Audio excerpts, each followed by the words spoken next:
Sanakulu miady mafy le nouveau papa. Miady mafy ampiaignany satria zanakulu sy mana. Misy ponegna zeny fiaignany zalahy. Dalan'igny mangataka andala anelo mani mama ka uya we iganizi umenare le nouveau msalini zala umenare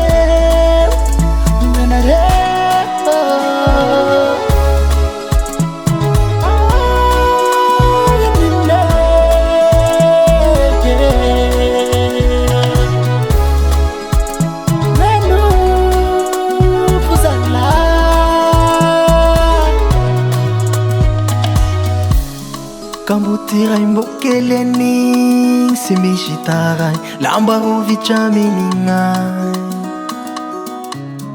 ahily kam fiaramo le nouveau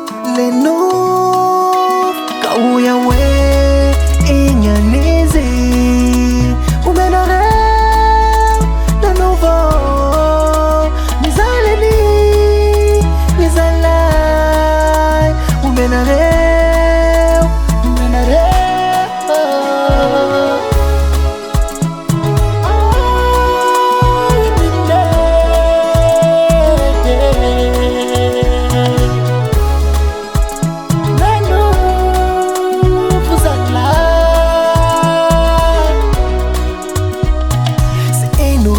Niartragny mafiteny nouveau sy nangalatsy namono olo. Tiary tata sy joué ka nagnampy anao le nouveau.